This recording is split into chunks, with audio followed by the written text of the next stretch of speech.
Hello and welcome to the Genre Fiction Podcast. I am Jack Roney. I'm here tonight with Harry Colfer and Troy Henderson. How you going tonight, guys? Good, thanks. Well, All thanks, good. mate. So Troy is a special guest. We'll talk about Troy in a little bit more time as we push on. But initially, to get us underway, so Troy's going to take part in a number of conversations with us over the next few episodes because Troy has sent us through a number of questions. He's an author that we've come to know here in Brisbane, and he's recently launched his own book called Head Grenade.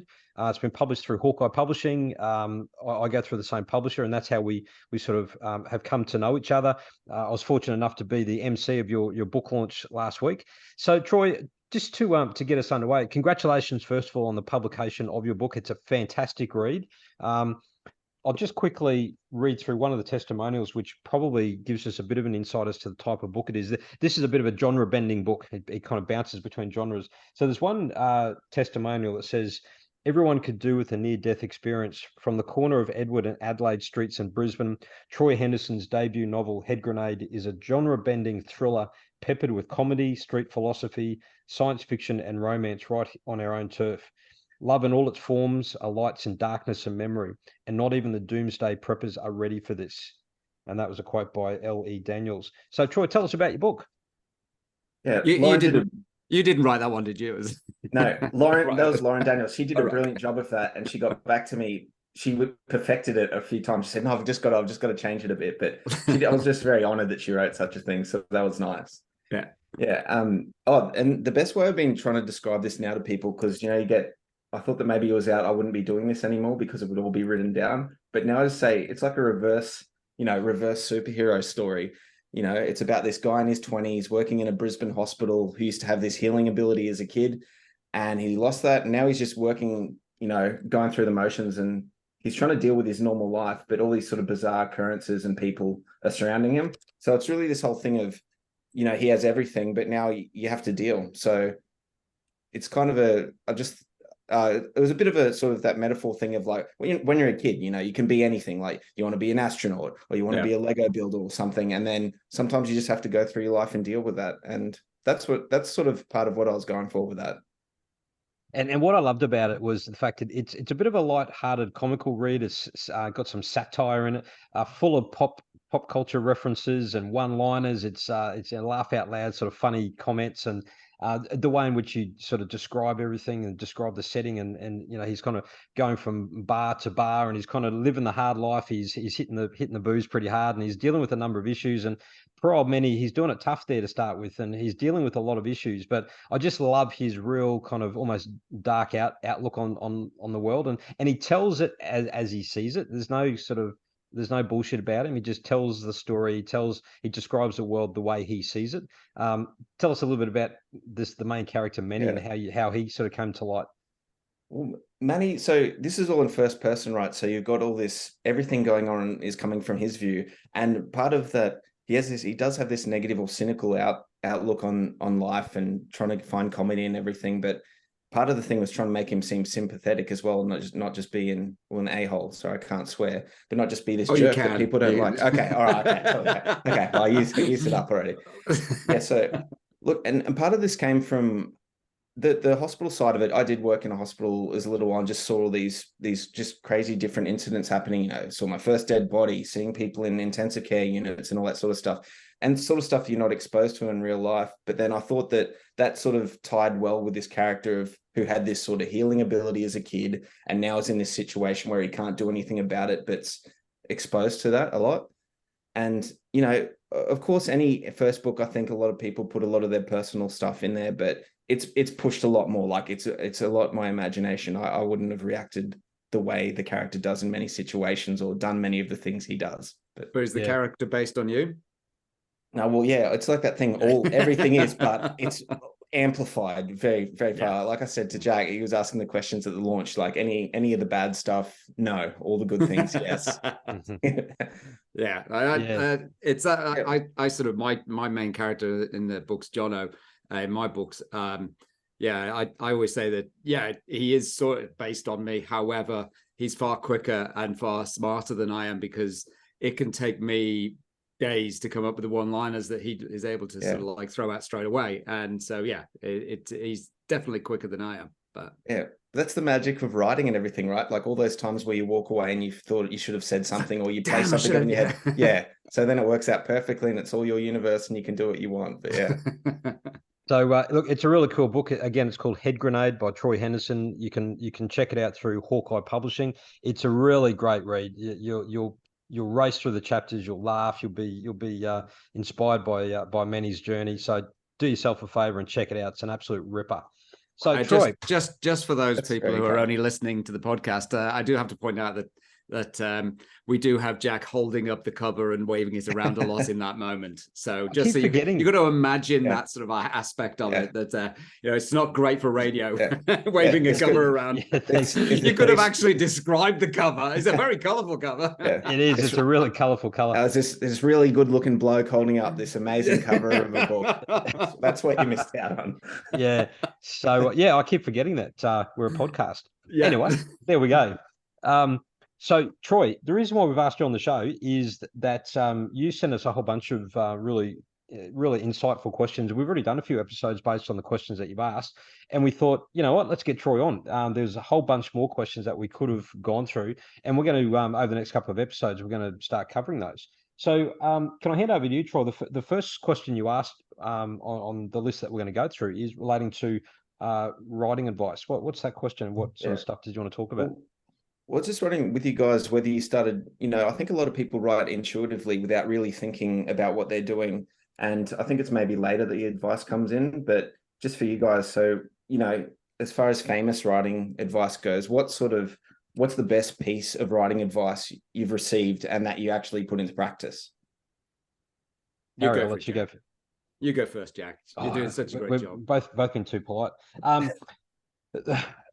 It kind of segues into a couple of points I don't know how Harry's going to talk about, but the first one, it's a real cliche, but the advice of show, don't tell, or try and show more than you tell. There are some times where you do need to tell. You do need to push the story along and provide your reader with some information. Maybe if it's a bit of backstory, or you just give them a piece of information, they go, okay, and that's all I need to know, and you can push the story on.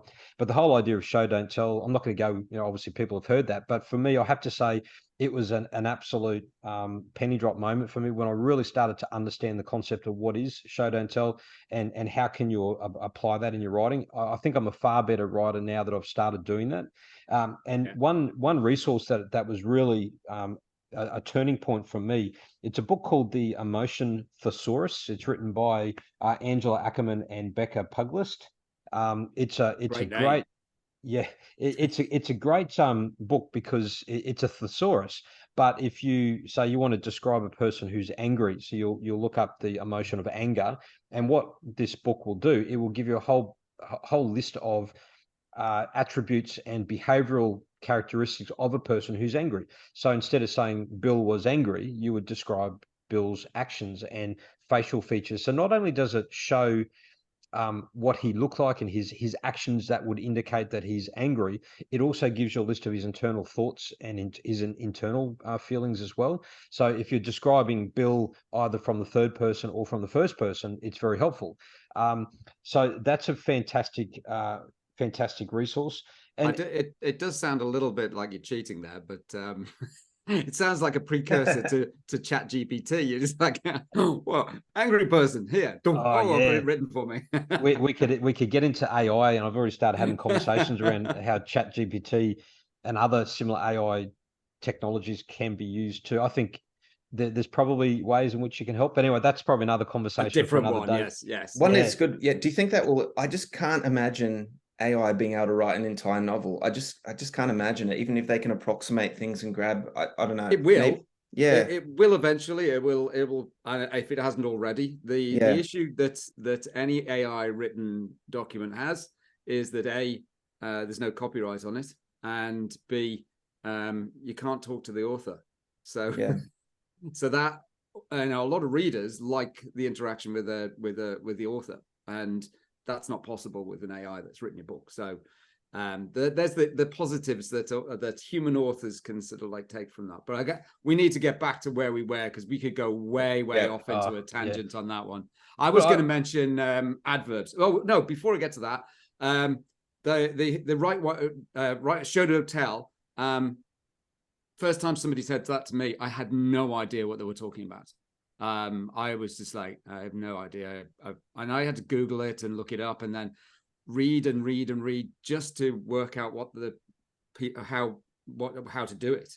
And then it was like, yeah, you have that penny drop moment. You go, oh yeah, okay, I get this. And it's sort of, for me, originally being more academic and writing academic prose and stuff like that, it's all done in passive voice. It's all very instructional and stuff like that. And then when you come to creative writing, you've got to rip all of that out of your psyche, and you've got to try and say, okay, I've got to describe this scene and how things are happening, but I don't want to start going into lecture mode and just describing everything. You've got to let the reader actually absorb and come up with their own imagination and use their own imagination to see what's going on. And so, yes, that was definitely, although it was just a flippant, somebody said after reading some of the stuff, it's like, you need to show don't tell. I'm like, huh? I don't know whether it was writing advice. It was just a comment that I got, and I had to go and look it up and find out what it meant. Yeah, I think for me, do you remember? Sorry, Troy, you keep going. Do you know which one was the best example for you that you can think of that they said? Because one, I thought, instead of just going, the man was driving his car, he was angry. Yeah. Going, his knuckles were white on the steering wheel, his teeth gritted, that sort of thing. Yeah. But I remember doing it early on, where I was describing this guy, but I was saying things like he was so uncomfortable in the airline seat, and he couldn't find a place to put, and by the end of that you realize after that he's really tall and big, but I never said that. And spending a lifetime ducking through doorways, you sort of put all of these implications on, but you don't just say the tall man walked through had difficulty sitting in the seat. It's that's where I think the art comes into it.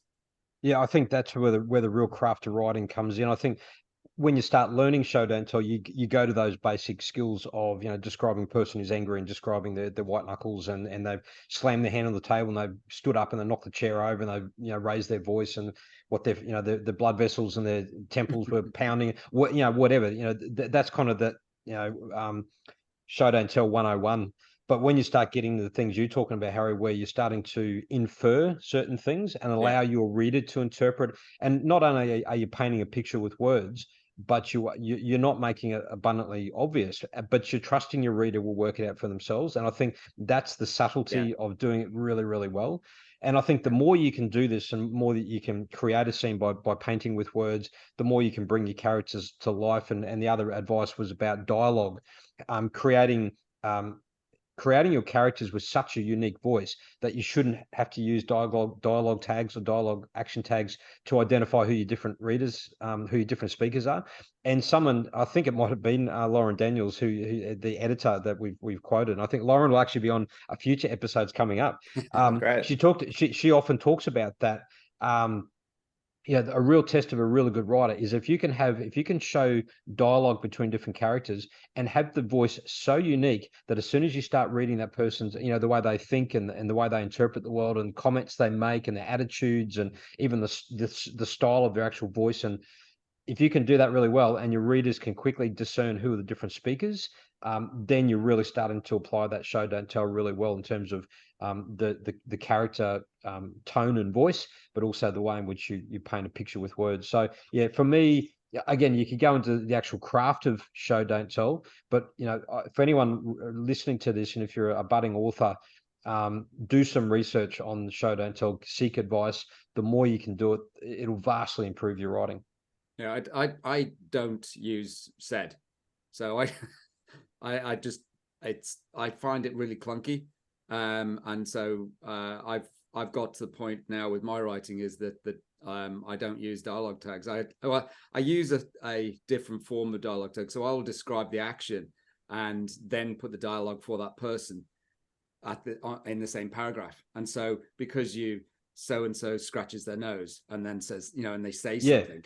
You don't have to say so-and-so said, because you know that person was saying it. And so, I've got to the point I just don't use said, because what gets really, I find really annoying in audiobooks is when when you have two actors doing the dialogue, a male, female, and doing the dialogue, and they're still saying he said, she said at the end of every sentence, and it just like, you don't need to do that. I know who's speaking, even if it wasn't two different genders speaking, but unfortunately they still read that out on the audiobooks, and it gets really sort of just distracting. I think they'd almost not do that. That when you say that, I never even thought about that happening, but you think they would just remove that. Maybe they can't. Yeah. But they probably can't because of copyright and all that sort of stuff. So they have to read it out. And then it just, yeah, as I say, it becomes really distracting to just repeatedly get these sort of tags being added on. Yeah. And what you said there, Harry, is what's described as a dialogue action tag. And again, anyone listening to this, I'd urge you to research that. That's where you describe a person's action and then the dialogue follows, and you're indicating who the speaker is through actions, and you don't have to use he said, she said, whatever. But I do use said occasionally, because they kind of say that if you use said sparingly, it's almost like the word "the" or a full stop, that they say that the reader's eyes will skim over it. And if you just kind of use the word "said" occasionally, say there's a really long dialogue between three people, and you might just need to remind your reader who's saying, and you don't want to keep overloading it with dialogue action tags, and you don't want to interrupt the flow of your the voice of your dialogue. Occasionally, by saying he said or Jim said. But you can usually get away with, when people talk naturally, there will always be some sort of pause, or there'll be some sort of whether somebody's agreeing, they'll nod or they'll shake their head or they'll do something. People don't just talk in a vacuum, and unless it's a phone conversation or something like that. However, you've always got that opportunity to throw in a small action tag to lead and guide, so that people don't forget who's talking next and things like that. But as I say, it's just one of the things that I do, is I just don't like using said.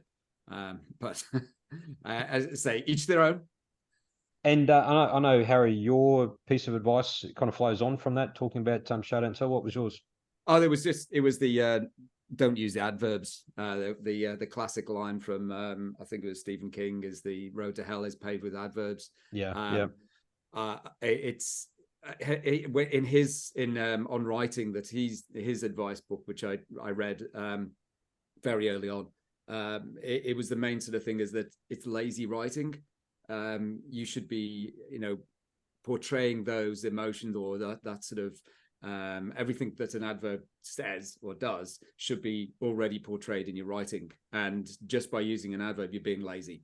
And so it's a case of just trying to avoid them. And most of the time, I still use adverbs in dialogue, because people still use adverbs, and so when they speak, you don't have to remove all of the adverbs from speech, because people speak and say an adverb, and so that's natural.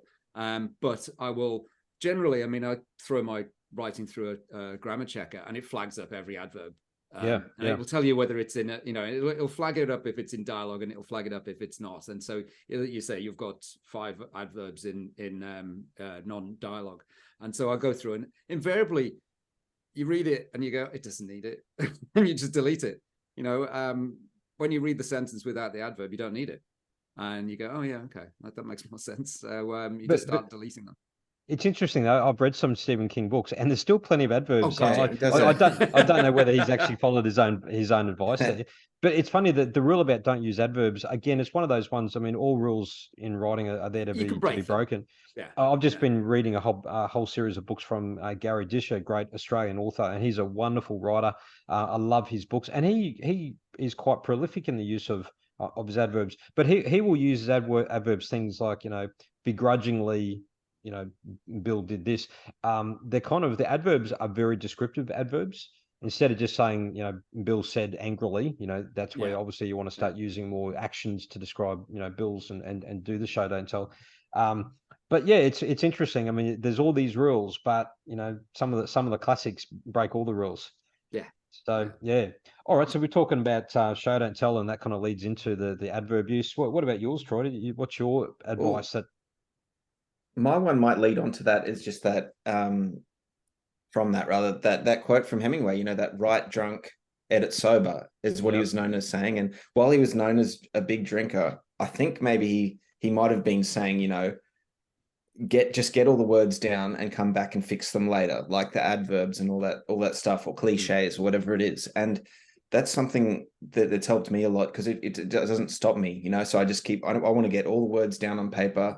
Don't edit, don't worry too much as you're going along, and just get it done.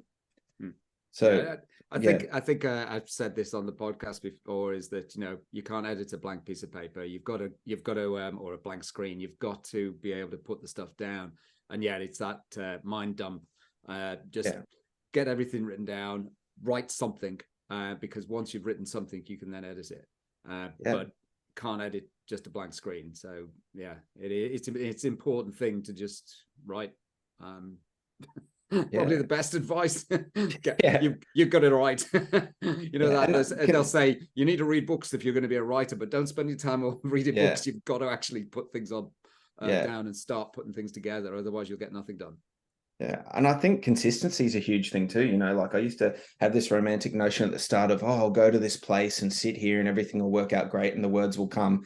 And eventually I found out pretty quickly that doesn't work. So it became more workmanlike in it, going, okay, I'll just get up an hour earlier every day, get something down, you know, and do that consistently. And then more starts coming and you get the words down, you know. I think that's another, you know, another Stephen King one from In Writing, is saying, you know, your space is not this support area for your art. Like, he bought this massive, big, huge, you know, oak table or something and put it in this space. And he was trying to get this area, but then he ended up changing back to the way he was, you know. Yeah. Plus, he'd done things where he can write on a little, you know, on his lap in a little, you know, shed in a caravan or whatever that, like he used to do. But yeah, there's photos of Stephen King writing with his feet up on a table, and I think he's writing on a little typewriter or something, and it's absolutely cluttered. I think he's sitting on a box with his feet up on a desk. He looks really uncomfortable. But you know, I think if you're inspired, you'll write anywhere. But it's getting that inspiration is the trick. But the other thing that you've got to realize is that when you get to the point where you're writing novels, you do have to accept that sometimes you won't feel like writing. Now you've got two choices: you don't write or you do write. And sometimes you've got to learn that even though it's not perfect and you're not in the greatest mind space, you've got to sit down and start writing, because when you get over those sort of hurdles, you can then realize that actually I can write. I don't have to have this perfect setting. I don't have to have, you know, the right wine or the mood lighting and all that sort of stuff. It's a case of you just got to get the stuff down. And sometimes, especially the thing is setting yourself deadlines. If you two are, you know, sort of go through publishers, and they're pretty good at setting you deadlines and saying you need to get it done by this time. And whereas when you're self-published, you don't have that pressure, and so sometimes you've just got to make yourself get things done. Otherwise, it will just drag on.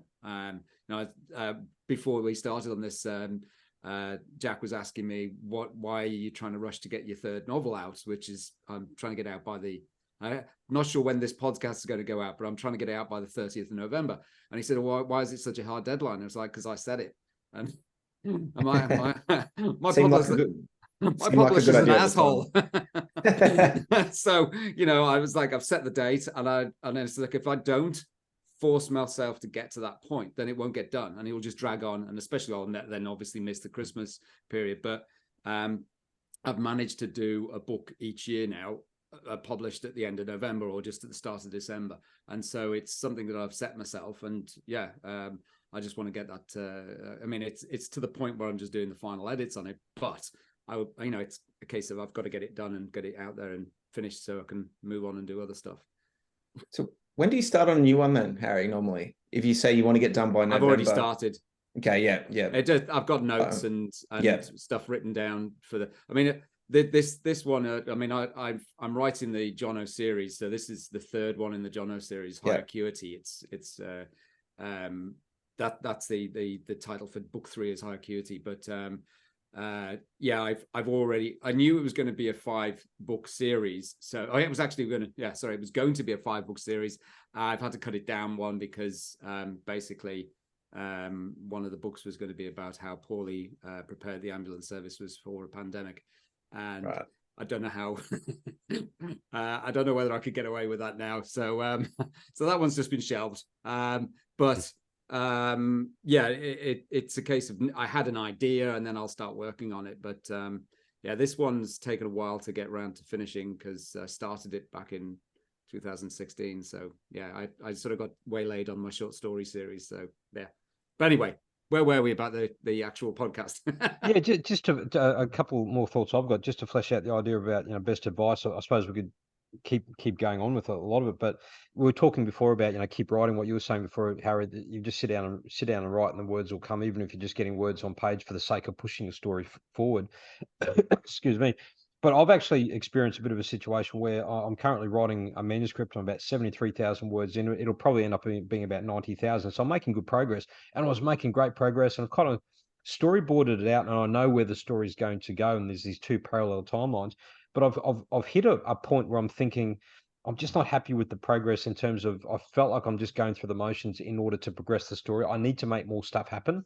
And I think sometimes you just got to give yourself a break and just let you fill your tank up. And how I normally, and I've been busy with work and other commitments. And so I've just, for the last probably month, I've done virtually zero writing.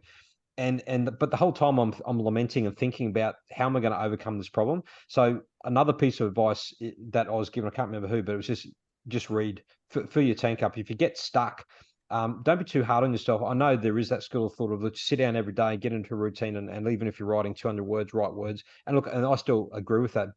Getting into the routine of writing, and it should be part of your day. But sometimes I find that bloody hard. If the ideas are not there and it's just kind of gone, it's dried up, I find just take a break. I'll watch TV shows that might inspire ideas, or if I'm writing a crime story, I'll write. I'll watch crime docos or crime dramas on TV. I'll read those sort of books. I'm always looking for ideas, and suddenly an idea will come to me, and that might be enough to kickstart me to get me going. Any sort of further from you guys on that? Well, in your case, yeah, because I was in a similar thing, right, with this launch. So I wasn't writing, so I'd have all this guilt that had started accumulating. I was like, hey, there's another day I haven't written. That's another day I haven't written. But then I just realized, no, you got to give yourself a break. Like, you got this book coming out. You got to do all the other things we don't like doing. Not that we don't like, but social media, all the other things, there's events and stuff like that. But when you're not writing, I still think it counts as writing, which I like the idea of. If you're not putting the actual words on paper, you're still going through that process, right? Like the last month, you might not have put the words down, but you're still cogitating on those things. And maybe you just needed the right, book or show to inspire some idea to go off, or, I think I